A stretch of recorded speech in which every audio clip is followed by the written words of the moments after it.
Hello friends, હું કુલદીપ તમારું only જીએસમાં સ્વાગત કરું છું. ગુજરાત પોલીસ કોન્સ્ટેબલ 2026ની એક્ઝામ આપ્યા પછી બધા જ કેન્ડિડેટ્સના મનમાં એક જ સવાલ છે કે મારું સિલેક્શન થશે કે નહીં અને કટ ઓફ કેટલું રહેશે. આજે આપણે છેલ્લી ભરતીની કેટલી જગ્યાઓ હતી અને આ વર્ષે કેટલી જગ્યાઓ છે બંનેની સરખામણી કરી અને કેટલું કટ ઓફ સંભવિત રહી શકે છે એ જોવાના છીએ.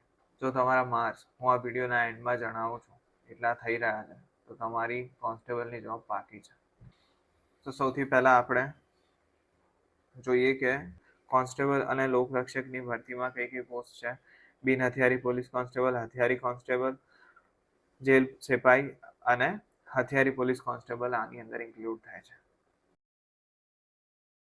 હવે આપણે જોઈએ લાસ્ટ યરનું કટ ઓફ કેટલું હતું. લાસ્ટ યર આપણે બિન હથિયારી પોલીસ કોન્સ્ટેબલમાં જઈએ તો જનરલની અંદર 132.75 133ની આજુબાજુ પુરુષોનું હતું અને 114ની આજુબાજુ ફિમેલનું હતું. અને સૌથી ઓછા જોઈએ તો જેલ સિપાહીનું હતું. તો જનરલમાં મેલનું 122 હતું અને ફિમેલનું 98 થી 99ની આજુબાજુ હતું. હવે આપણે લાસ્ટ યર કેટલી જગ્યાઓ હતી અને આ વર્ષે કેટલી જગ્યાઓ છે જે ઓફિશિયલી ડોક્યુમેન્ટની અંદર છે એ જોઈએ આપણે. તો આ છે ઓફિશિયલ ડોક્યુમેન્ટમાંથી જ લીધેલું છે. મેં લાસ્ટ યર તમારે જે હતું 1 થી 9 નંબરમાં એમાં 1 અને 2 હતું એ પીએસઆઈ માટે હતા. બાકીના જે પણ છે એ કોન્સ્ટેબલની ભરતી થ્રુ રિક્રુટમેન્ટ થઈ હતી. તો લાસ્ટ યર 12,000 હતા.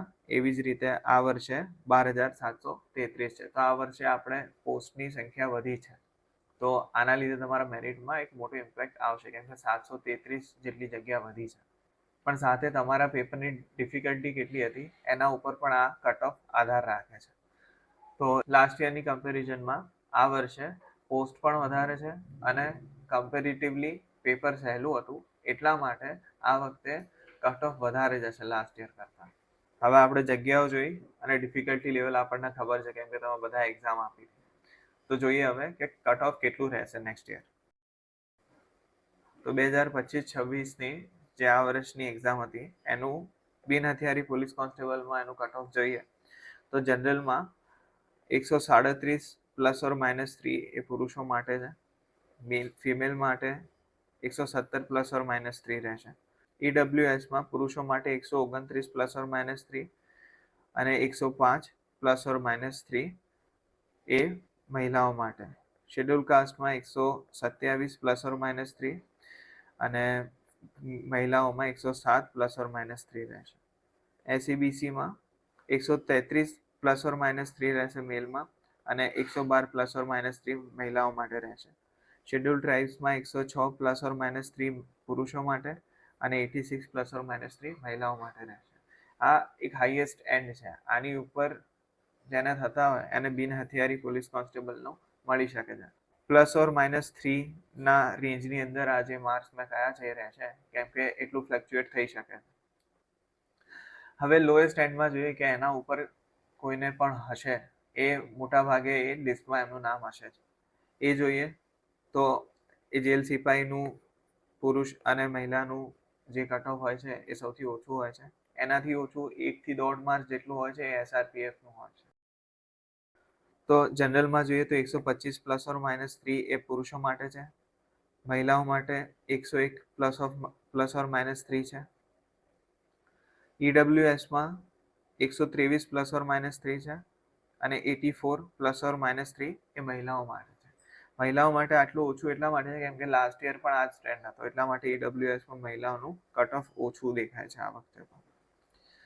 શેડ્યુલ કાસ્ટમાં 120 ±3 મેલમાં છે. શેડ્યુલ કાસ્ટમાં 120 ±3 મેલ માટે છે અને 100 ±3 એ મહિલાઓ માટે છે. એસસીબીસીમાં 124 ±3 પુરુષો માટે અને 100 ±3 મહિલાઓ માટે.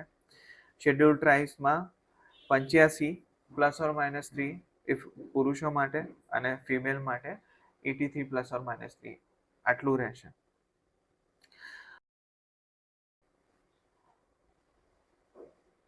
હવે આ આંકડા એક્ઝેક્ટલી આ જ હોય જરૂરી નથી પણ આ રેન્જની અંદર જરૂર રહેશે ±3 ની આજુબાજુ કેમ કે આ વખતે જગ્યાઓ પણ વધારે છે અને પેપર પણ કમ્પેરેટિવલી ઇઝી હતું.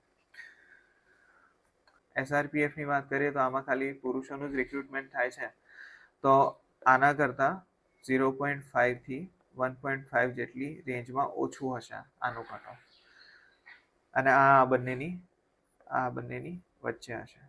એટલે આ રીતે તમારું આ સૌથી હાઈએસ્ટ કટ ઓફ અને આ સૌથી લોએસ્ટ કટ ઓફ જશે તમારું. તો આ એનાલિસિસ પરથી ક્લિયર થાય છે કે જો તમે આ કટ ઓફ સ્કોરની આજુબાજુ છો તો તમે એક સેફ ઝોનની અંદર છો. તમારો અંદાજિત સ્કોર કેટલો થાય છે એ કમેન્ટ બોક્સમાં લખીને જણાવો.